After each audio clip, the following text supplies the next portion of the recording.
Alright, this is the June 2020 paper hire to whatever, let's get into it.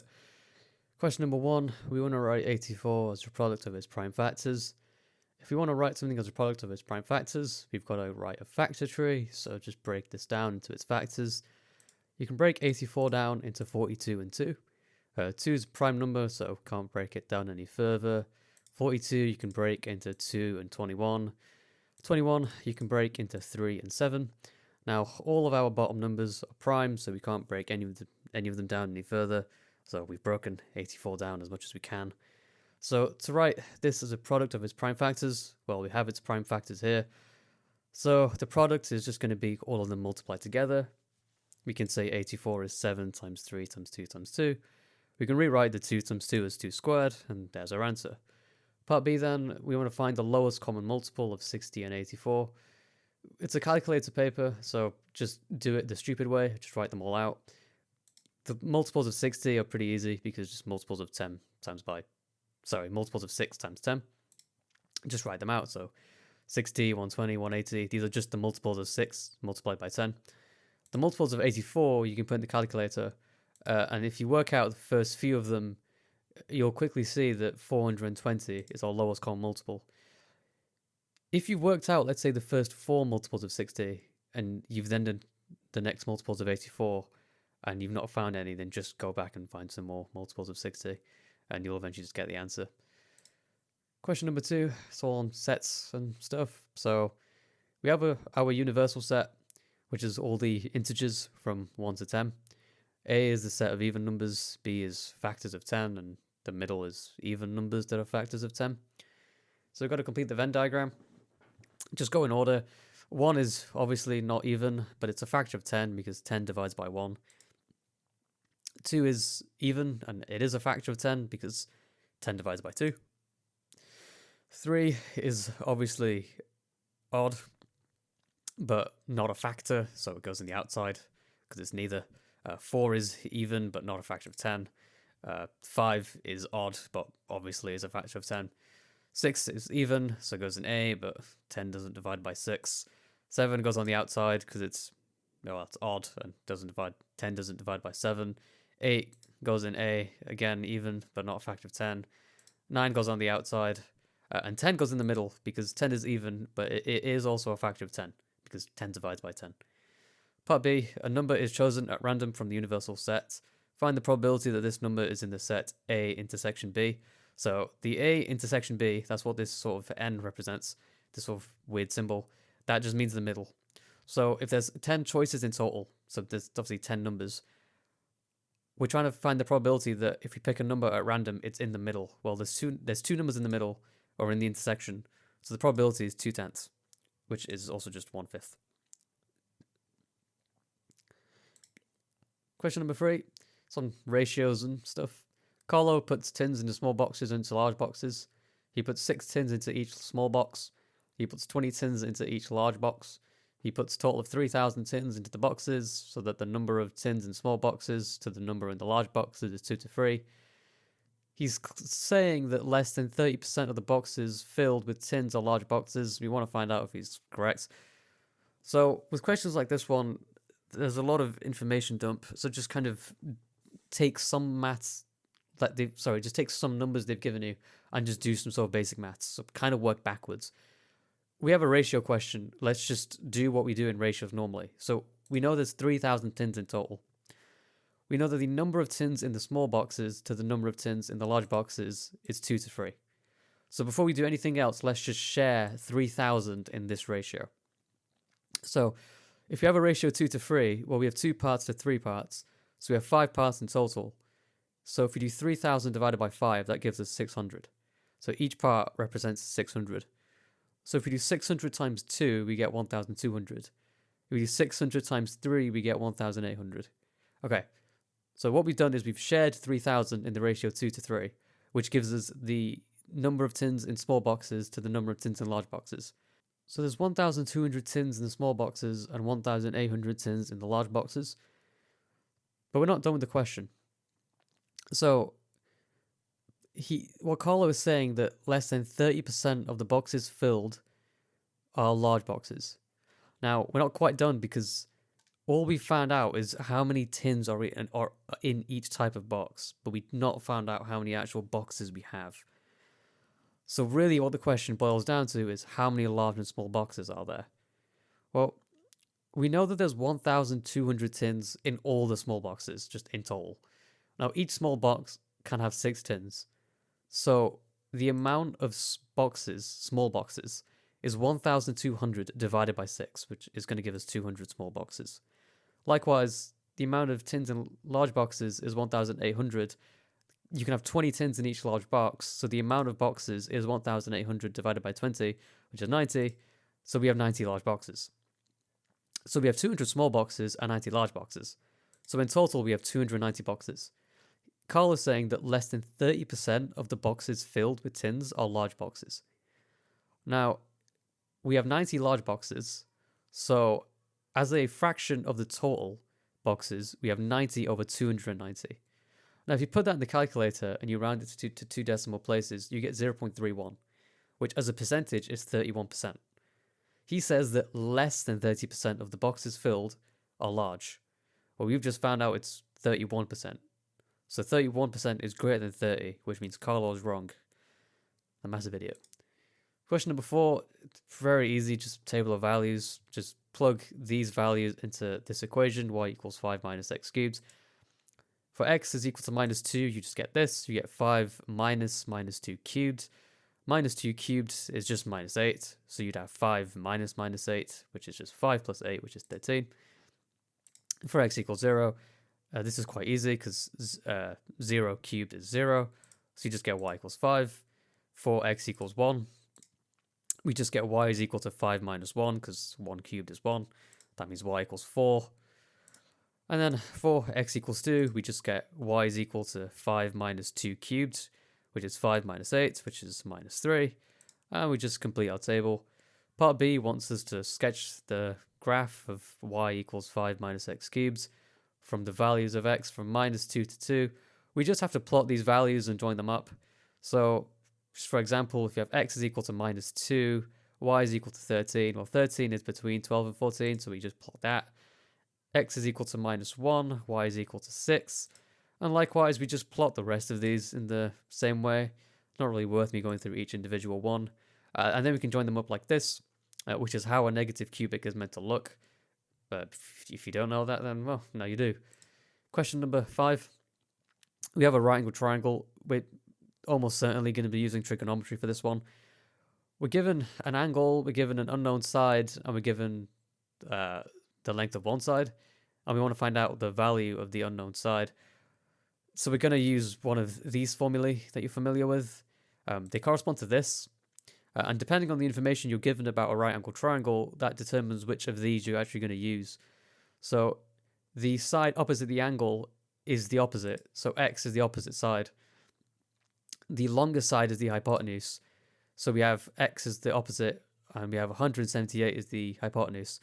So we have an opposite and a hypotenuse. The only one of these formulae that has an opposite and a hypotenuse in it is the sine one. So sine is equal to the opposite over hypotenuse. The sine refers to the sine of this angle. So we can say that sine 34 is equal to x over 178, right? Opposite over hypotenuse. We want to get x on its own, so we could just multiply both sides by 178. Put this in the calculator, you'll get x is equal to 94.17 something something. We want it to one decimal place. Well, the first decimal place is here. We look to the number to the right. It's 7, which is greater than 5, so we round up. And we get that x is equal to 94.2. Question 6, some stuff on vectors. So we have a and b. We want to find out 2a minus 3b. So let's find out what 2a is. So to find 2a, we just multiply each component by 2. So we get 3 times 2 and 4 times 2. So 2a is equal to 6/8. To find out 3b, we just do this very similar process. We multiply each component of b by 3. So we get 5 times 3 and minus 2 times 3. So 3b is 15 minus 6. That means that 2a minus 3b looks like this. It's just this thing minus this thing. We get 6 minus 15 and 8 minus 6. The 6 minus 15 is minus 9, and the 8 minus 6. The minuses make a plus, so we get 8 plus 6, which is 14.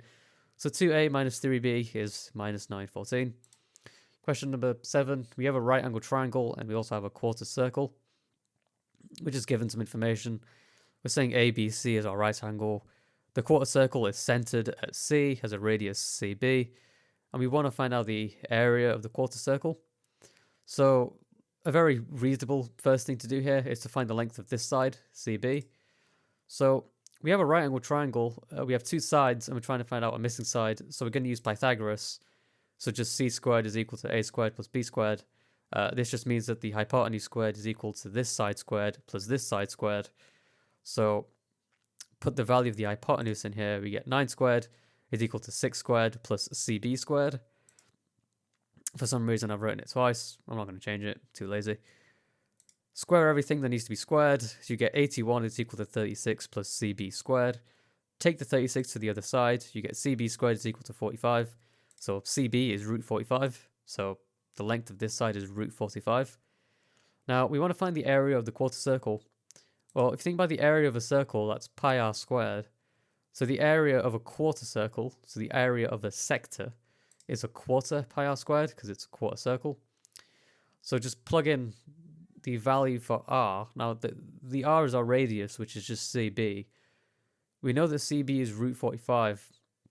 If you put root 45 into here, we get the area is a quarter pi times 45, because root 45 squared is just 45, because when you square a root, you just get the thing inside it.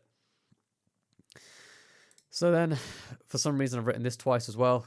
Don't know what I was on when I made this PowerPoint. You put this in the calculator, you get this. It wants the answer to 3 sig fig. So this is the first significant figure, this is the second, this is the third. Look to the number to the right. 4 is less than 5. You round down, you get 35.3 meters squared. And there's your answer.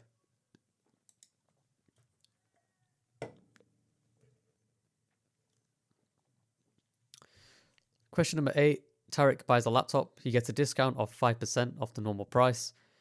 Tarek pays £551 for the laptop. Work out the normal price of the laptop. So we're doing a kind of reverse percentage question here. So he pays £551. Let's say the original price is X. So he's getting a percentage decrease of 5%. So if we want to represent a decrease of 5%, well, we need to find out our multiplier, which is 1 minus 5%, because we're representing a 5% decrease. 5% is 0.05. So our multiplier is 1 minus 0.05, which is 0.95. So all this means is that X times 0.95 is going to give us a 5% off. Multiplying X by 0.95 reduces it by 5%. So X times 0.95 is equal to 551. Now I want to get X on its own, so I can divide both sides by 0.95 and get that X is equal to 580. So the original price is £580. Part B, Joanne invests £6,000 in a savings account. The savings account pays compound interest at a rate of this. 2.4% for the first year, 1.7% for each extra year. And we want to find out the value of Joanne's investment at the end of the 3 years. So she invests £6,000. Now, the first year, there's an interest rate of 2.4%. So we need to increase 6,000 by 2.4%. Quite a similar method to finding the multiplier here, except now we want an increase. Well, the multiplier is going to be 1.024, which is 1 plus 2.4%. 2.4% is 0.24. We add it to 1 and we get this.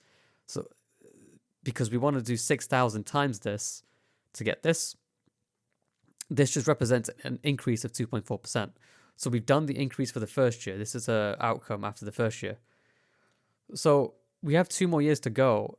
Now, you can essentially do a similar method here where you find the multiplier for 1.7% and just do that twice. Or you can use the formula for compound interest, which is this, which says that your final amount is equal to your original amount times by 1 plus the rate to the power of n, and n is the number of years. So you get this. Now, all this is saying is that you have 6,144, which is our original, multiplied by 1 plus 1.7 over 100. You get this because all this is saying is 1 plus 1.7%. Right, the thing in the bracket is just finding out the multiplier. It's the same thing as we did here. It's just in a slightly more condensed form. And we're squaring it because it's 2 years. We're multiplying this by this thing twice. So if you put this in the calculator, you get this. And then you can just use the calculator. You get this. We want to round it to 2 decimal places because it's money. So you get £6,354.67. And there's your answer. Question number 9, perhaps the most boring topic in the world, which is box plots. Aisha records the heights in centimeters of some girls. She used her results to work out the information in the table. And then she draws a box plot. Because Aisha's a bit stupid, the box plot's not fully correct. We're going to find out the 2 things Aisha can do to make the box plot fully correct. So let's just go in order of the information. So the least height is 142. So the least height on a box plot is represented by this line here. Well, if there's 10 squares between each marking, and each step represents 10, each small square represents 1. So this is 140, this would be 141, 142. So the least height is correct. Now the lower quartile, that's represented by this line here, the start of the actual box. Now, is it correct? Well, she records 154. If we count, it'd be 151, 2, 3, 4. Well, so 154 is correct. So the lower quartile is written correctly. In the interquartile range, well, the interquartile range is the upper quartile minus the lower quartile. Now, the upper quartile is here, and the lower quartile is here. So our upper quartile is 172, and our lower quartile is 154. So the interquartile range is 172 minus 154, which is 18. Now, she records the interquartile range as being 17. So this is the correct interquartile range, but she's plotted the box plot in such a way that you get 18. So to make the upper quartile correct, it should be 171, not 172. Because if it's 171, then if you find out the interquartile range, you'll get 17, not 18. So this is incorrect. No, sorry, this is correct. It's just this bit here should be 171. Okay, well, that's one thing she can do to make it correct. We need 2 things. Let's look at the median. Well, the median is represented by this line here. It's meant to be 162 centimeters, but if you look at the actual box plot, it's 161. So she should plot it as 162. That's 2 things. Should be good enough. Yeah, cool. That's the answer. Question number 10, part A. Trying to simplify this indices expression. Anything to the power of 0 is 1, no matter what you're taking to the power of 0. That just gives you 1. Part B, we have 8 times x minus 4 over x minus 4 squared. We can rewrite this like this. So we can write out x minus 4 squared as just x minus 4 times x minus 4. This x minus 4 here and this x minus 4 here cancel. So you just get 8 over x minus 4. Part C, we have to simplify this expression. If you've got something in a bracket to a power, you just take everything in, like each term individually gets raised to this power. So you have 3 cubed n to the power of 12 because you get n to the power of 4 times n to the power of 3. And then w to the 6 because you have w to the 2 cubed, which is w to the 2 times 3. Now, we can simplify the 3 cubed, which gives us 27. You just have to know your laws of indices very well for this question. Question number 11. Jack is in a restaurant. There are 5 starters, 8 main courses, and some desserts. He's going to choose 1 starter, 1 main, and 1 dessert. He says there are 240 ways that he can choose his starter, his main course, and his dessert. Could Jack be correct? Okay, so there's 5 starters, 8 mains, and some desserts. He's going to choose some sort of random combination, and he says that there are 240 ways that he can choose those combinations. He's saying that there's 240 combinations of these things. Well, we know that there are 5 starters, there's 8 mains. We don't know how many desserts there are. Let's say there are n desserts. To find the total combination of these things, we just multiply them together. So you get 5 times 8 times n, which is 40n. Now, he's saying that there are 240 combinations. Now, if we have n desserts, that means we have 40n combinations. So 40n is equal to 240. So n, we can say, is 240 divided by 40, which is equal to 6. Which means that, yes, there can be 240 ways if you have 6 desserts. Because an n would equal 6, and if you multiplied it all together, you'd get 240. So Jack can be correct. Question 12. We got a graph giving information about the volume of petrol in a tank after it's traveled a bit of distance. We want to find out the gradient of the graph. So we need to pick 2 points on the graph. I just chose this point, and what else did I pick? I picked that point and this point. So we can draw a triangle. So we can say this is one side, this is the other side. Want to find out the gradient of the triangle.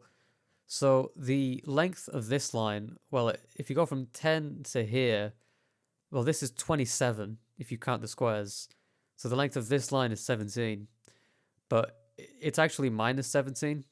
Now, the reason I'm putting minus 17 is because the gradient of this graph is going to be negative.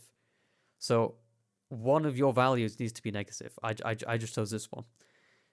You could do your x value, or I guess your d value as negative as well, but it doesn't really matter as long as your final answer is negative.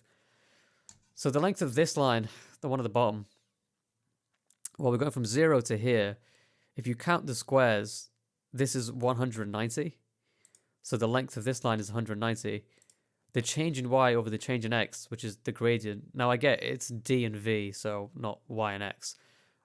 I should probably change this to d and v. But can't be asked when I'm lazy. You get minus 17 over 190, which if you put in the calculator, you get minus 0.09 to 3 sig fig. So that's your gradient. Part B wants you to interpret what the gradient actually represents. Well, it's just the rate of fuel consumption, because that's all it is. It's just a change in the volume with respect to the distance. Question number 13. We have a triangle ABC. Want to work out the length of AB. So we have a non-right angle triangle, so we're going to use either the sine rule or the cosine rule. Now we have two sides. No, sorry. We have 2 angles on a side. We're trying to find out what this side is, so let's call it X. We can find out what this angle is because we can do 180 minus these 2 angles to get 120.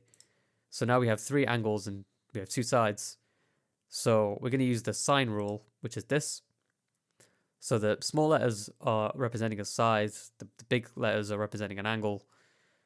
We just got to use some part of this equation. So what we can say is that if A is equal to 23.8, sine A is sine 120. So we do A over sine A is equal to X over sine X. Because in this case, whatever, just X is B. So you get this. Now we want to get X on its own. So you can just multiply both sides by sine 34 to give you X. Put that in the calculator, you'll get X is equal to 15.367. You can round it to 1 decimal place. Well, the third decimal place is here. You look to the right, 6 is higher than 5, so you round up. You get X is equal to 15.4. Do you need units? Probably. Yeah, the length of AB, so put units, put centimeters. Question number 14, we have 2 squares A and B. The length of each side of square B is 4 centimeters greater than the length of each side of square A. But given the area of square B is 70 centimeters squared greater than the area of square A, and we want to find out the area of square B.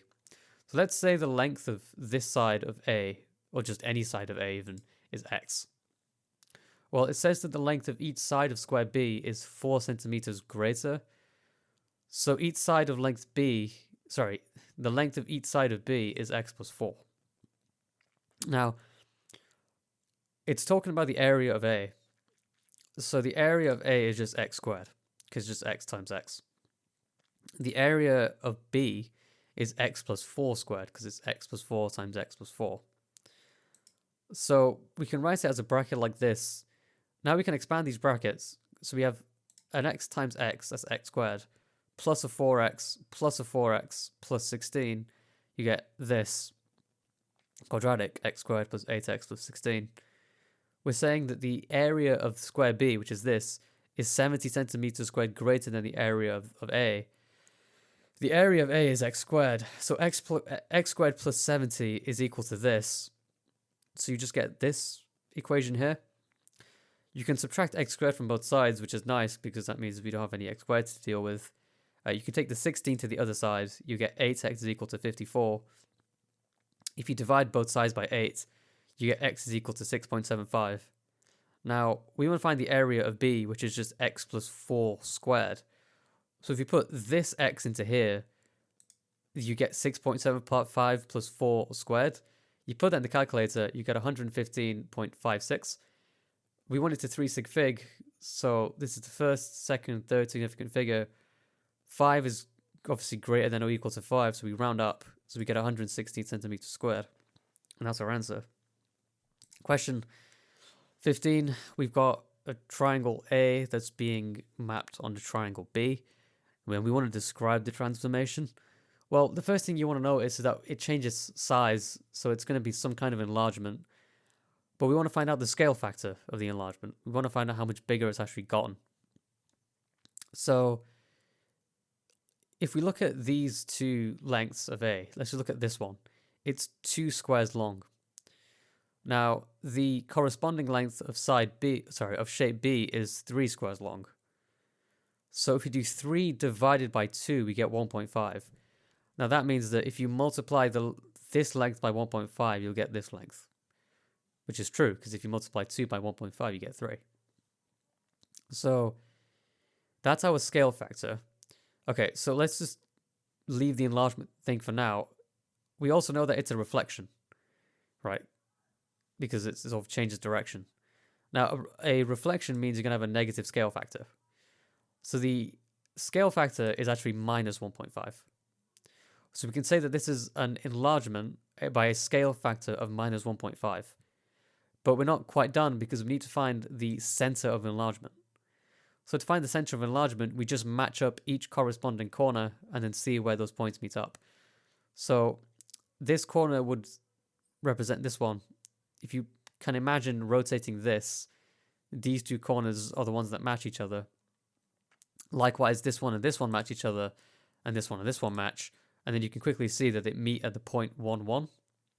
So this is a enlargement scale factor minus 1.5, centered 1, 1, which I probably should have written down, but I hadn't. But whatever. Cool. Question number 16. We have the first 5 terms of a quadratic sequence. We want to find an expression in terms of n for the nth term of the sequence. There are a few methods for this that I've seen online and I've seen teachers do, but I don't like them. The way that I do it is a bit unorthodox, but I think once you've got the hang of it, it's quite a good method. I'll try and explain it the best I can. At some point, I'll have a quadratic sequences video come out, so just look out for that. Well, all a quadratic sequence is this, right? It's just saying that some number at position n is going to be of this form. It's going to be a quadratic, right? It says that if you want to find the number at any position n, you put n into this quadratic, and then you'll get something out of it. Well, we know when n equals 1, we know we get 10, right? Because when n equals 1, it's just the first position. So, so we get the first number. So if we put n equals 1 into here, we get 10 is equal to a plus b plus c. Because we'll have a times 1 squared. Obviously, n equals 1 here. And then n equals 1 here as well. So we just get b. So we get a plus b plus c is equal to 10.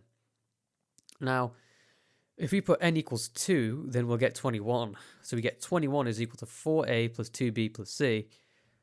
We get the 4a because we're doing 2 squared times 4. So we get 4a, we have 2 times b, which gives us 2b and then c. Now, we want to do this a third time because we've got 3 unknowns. So if we do it a third time, we get 38 is equal to 9a plus 3b plus c. We got this by putting n equals 3 into this equation, you'll get this. So now we have 3 simultaneous equations, which I can label 1, 2, and 3. If we solve this, we've basically done the question. Now, you're probably used to just doing 2 simultaneous equations at GCSE. So to do this one, it's not that much more difficult. We have pretty much just do these 2, or just any 2. Just pick any 2 and solve it, and then you can solve the third one. So if, let's say we had just 1 and 2. Well, I can do 2 minus 1, which would give me this. So I get the 21 minus 10, which is 11. 4a minus a is 3a. 2b minus b, which is just b, and then the c's cancel. Likewise, I can do 3 minus 2. I can do any combination. I'm just doing 3 minus 2 just because.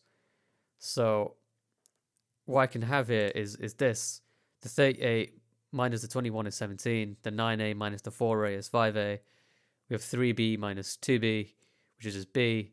And then the c's cancel. Okay, so now I've got two simultaneous equations.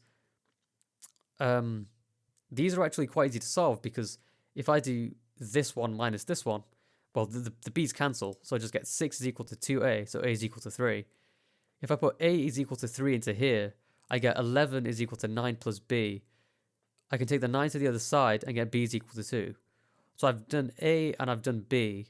I just need to find c. Well, if I look at this first equation, that's actually quite easy to do because if I know that 10 is equal to a plus b plus c, I know 10 is equal to 3 plus 2 plus c.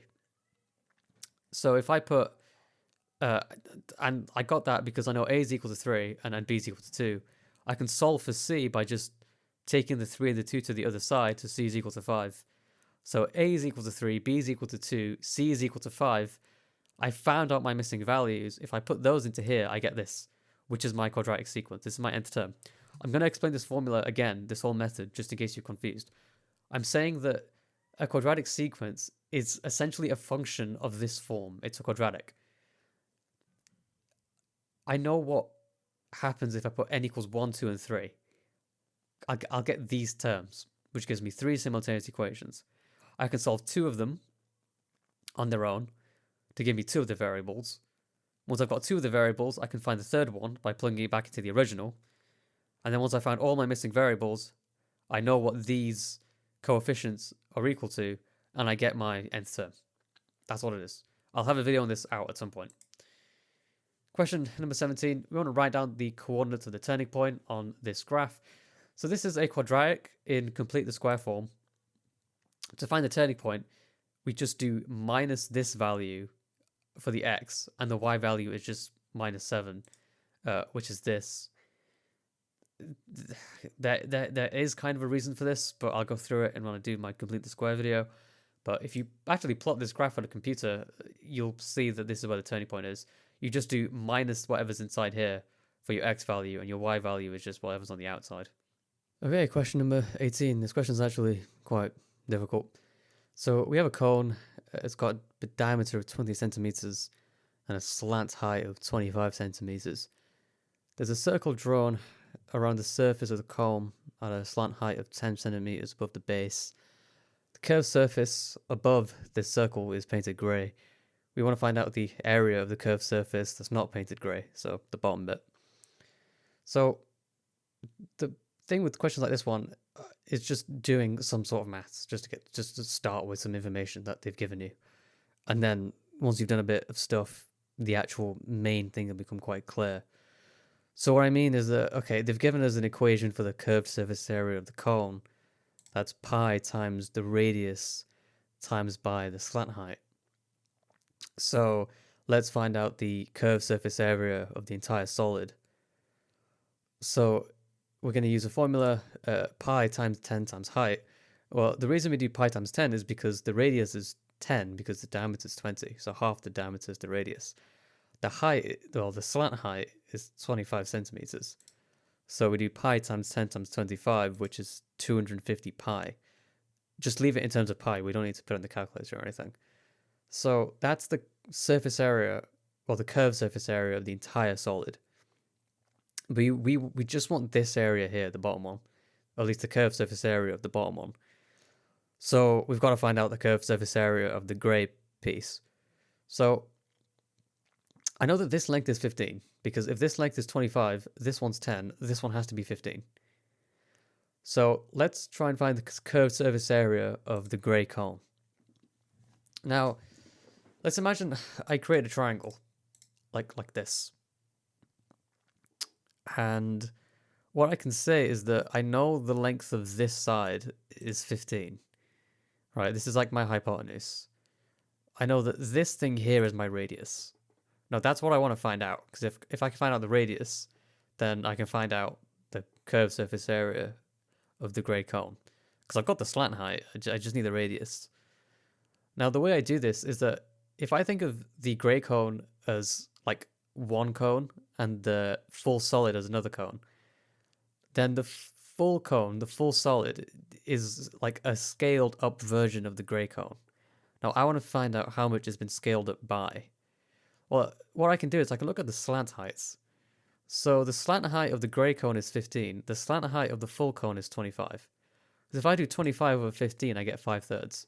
So what this means is that if I do 15 times by 5/3, I get 25. So that's how I can sort of go back and forth between the lengths of each cone. Now I want to find the radius. So let's consider the diameter of the large cone. Well, if I do 15 times 5/3 to get to 25 to get to this length, then surely if I do the radius of the small cone times by 5/3, that would give me... Well, sorry, if I did the diameter times 5/3, then I'd get 20. So using that process in reverse, if I do 20 divided by the scale factor, which is 5/3, I get 12. So 12 is the full diameter of the small cone. Well, I want the radius. So the radius is going to be 12 divided by 2, which is 6. So the radius of the small cone is 6. So to find the curved surface area of it, I can do pi times r times L. So pi times by 6 times by 15, which is 90 pi. Now I want to find the difference between this and this, because that will leave me with just the curved surface area of this bottom bit. So I could do 250 pi minus 90 pi, which is 160 pi. It wants the answer as a multiple of pi, so just leave it in that form, and there's your answer. Question number 19 is we have a hot air balloon is descending. The height of the balloon n minutes after it starts to descend is hn meters. The height of the balloon n plus 1 minutes after it starts to descend, hn1 meters, is given by this formula. Okay, so what does this formula actually mean? So this is saying that if you've got the height at a certain minute, let's say n, so n is a minute, that just represents a number. So n equals 1 would be the first minute, for example. If I want to find the height of the minute after it, or the height of the balloon 1 minute afterwards, I do k times by the height of the minute before plus 20. So the first thing I want to do is I want to find out what k is. Well, it says that the balloon starts to descend from a height of 1,200 meters at 9:15. So when n equals 0, so the 0th minute, so right at the start, I know that the height is 1,200. The height at minute 0 is 1,200. Okay, well, if I put 1,200 into here, what I can do is I can find the height at minute 1. So the height at 9:16. So the height at minute 16 is going to be k times 1,200, which is the height at the minute before plus 20. But I know the height at 9:16 is 1,040. So I get that 1,040 is equal to 1,200k plus 20. I can take the 20 to the other side, so I get 1,020 equals 1,200k. Divide both sides by 1,200, you get k is equal to 0.85. So then you put this into the original formula, you get hn plus 1 is equal to 0.85 hn plus 20. So what this means is that if I want to find the height at a specific minute, I do 0.85 the height at the minute before plus 20. Now I want to find the height of the balloon at 9:18. Well, the height at 9:15, when it begins, is 1,200. Minute 1, it tells us, is 1,040. Okay, well, the height at minute 2, so this would be 9:17. I can do 1,040 times 0.85 plus 20, which is 904. The height at minute 3, which is 9:18, is going to be 904 times 0.85 plus 20, and that gives us 788.4 meters, which I can round to 3 significant figures as 788 meters. Cool. Question 20. There are only red sweets and yellow sweets in a bag. There are n red sweets in the bag. There are 8 yellow sweets in the bag. Sajid is going to take a random sweet from the bag and eat it. He says the probability that the sweet will be red is 7/10. Show that it can't be 7/10. Okay, so we have 8 plus n as our total sweets. So we have 8 yellow and n reds. Now, he's going to take a random sweet from the bag, and he says that the probability is that it's going to be red is 7/10. Well, the probability is going to be n over 8 plus n, because we have n red over 8 plus n in total. Now he is saying that n over 8 plus n is equal to 7/10. Now if we cross multiply this, we get 10n is equal to 7 times 8 plus n. If you expand this out, you get 10n is equal to 56 plus 7n. Now, if I take the 7 into the other side, I get 3n is equal to 56, which would give me that n is equal to 56 over 3, which is 18.66. Now, the problem there is that what that would imply is that you have 18.66 red sweets, which isn't possible because we only have whole numbers of red sweets. So because this is not an integer, that means that the probability can't be 7/10. Because if it was 7/10, then it would mean that you've got a non-integer amount of sweets. So part B, after Sajid has taken the first sweet from the bag and eaten it, he's going to take a random second sweet from the bag. Given the probability that both the sweets he will take will be red is 3/5, work out the number of red sweets in the bag. Okay, so we're going to draw a probability tree. So let's just draw our first two possibilities. So this represents his first draw from the bag. Either it can be red or it could be yellow. The probability that it's red we worked out is n over 8 plus n. Now, the probability that it's going to be a yellow is going to be 8 out of 8 plus n because it's 8 yellow sweets. Now, okay, so now we need to consider the actual second draw. So suppose he picks red first. Well, either it can be red again or yellow again. So if we assume it's red again or it's yellow again. Okay, I don't know why I drew it. Okay, whatever. So either it's red again or it's yellow again. If it's red again, it's going to be n minus 1 over 7 plus n. And the reason it is because he's already picked one red one. So there's one less red one in the bag. And there's also one less in total. So it's going to be n minus 1 over 7 plus n. If it's going to be yellow, well, we still have 8 yellow sweets if he's picked red first. So it's going to be 8 over 7 plus n. Okay, well, if you picked yellow the first time, then the probability that he's going to pick a red one, well, there's still n red in the bag. He hasn't taken any of them out yet. It's going to be n over 7 plus n. If he picks a yellow the first time and he's going to pick a yellow the second time, the probability is going to be 7 over 7 plus n because there's one less yellow. And of course, it's 7 plus n because same reason it was here, there's one less sweet in the bag. So it says that given the probability that both sweets will be red is 3/5. Well, the only situation where both are red is this one.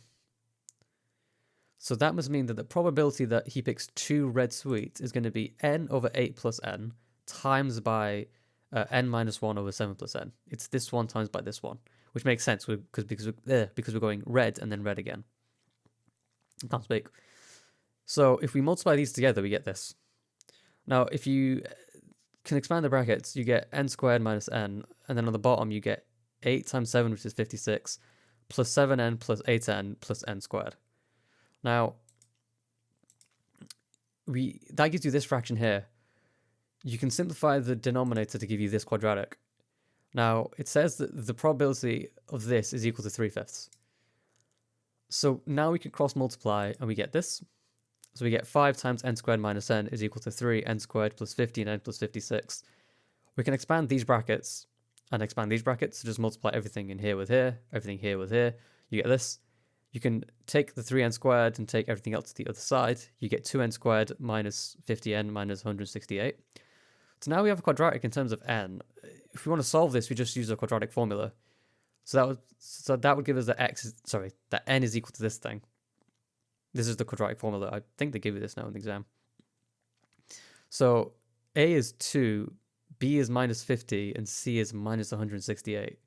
So you just put those values in the formula. So obviously the minus b is going to be 50 because b is minus 50. So the minuses cancel. You put the b squared and the minus 4ac into here.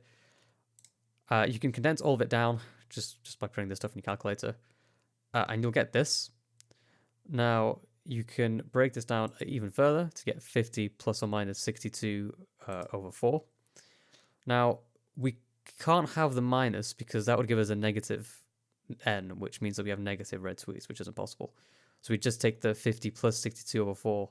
You just do that, you get 112 over 4, which is equal to 28. There's 28 red tweets. Cool. Question number 21. The graph of the curve with the equation y equals f of x is shown on the grid below. On the grid above, sketch the graph of the curve with the equation y equals f of minus x. So f of minus x, that represents a reflection in the y-axis. So if you imagine the y-axis as like a mirror, well, this point here would go to here. Because if you think about the y-axis, it's 1 to the left, so this time it's going to be 1 to the right. If we take this turning point here, well, it's 1, 2, 3 to the left. If we reflected it in this line, the y-axis, it'll be 1, 2, 3 to the right. And then we can just draw the curve, just reflected. And as long as you get the 2 turning points correct, you'll be fine. Part B. The curve C with equation y equals 5 plus 2x minus x squared is transformed by translation to give the curve S, such that the point 1/6 is mapped to the point 4/6 on S. Find an equation for S. Okay, so it's being translated from this point to this point. So its y value is staying the same. It's just been slid to the right. So a translation by the vector 3, 0, which basically means that you're moving it 3 to the right, but you're not moving it up or down. So you should know your graph transformations. If we have a translation, it's given by this, f of x minus a, if we're moving it a units to the right. So if this is the curve f of x, then we get f of x minus 3. That's the transformation. So if we say y is equal to f of x, and they give us y is minus x squared plus 2x plus 5, if I replace the x with an x minus 3, I get this. And then that would be my equation for S. All I've done is I've replaced x with x minus 3 to represent the translation. Last question, I think, question 22. C is a circle with center at the origin. A tangent to C passes through these points. We want to work out an equation of C. So we want to find out an equation for this circle. We know the equation for a circle is x squared plus y squared is r squared. Or a circle centered at the origin anyway. So if we draw some axes, my circle is going to look something like this. It's got a tangent, which means it's a line that just touches the circle once, and that tangent passes through the points 0, 10, so this, where x is 0, y is 10, and minus 20, 0, so x is minus 20, y is 0. So if I want to find out the equation of this circle, what I really want to do is find out the radius. So I want to find out this value. Now, it will be helpful to find the equation of this tangent here. So the equation of the tangent, it's going to be in the form y equals mx plus c, because it's a straight line. I can find the gradient because I've got 2 points. So the gradient is just a change in y over change in x, which is actually quite easy to find out, because to go from 0, so y equals 0 to 10, the change is 10, and to go from minus 20 to 0, it'd be 20, or you can just look at the coordinates. So you get the gradient is a half, and we know that the y-intercept is 10 because it just tells us on the graph. So the equation of the tangent is y equals a half x plus 10. So the reason that's helpful to find out is because the radius is always perpendicular to the tangent. And I know the gradient of the tangent is a half.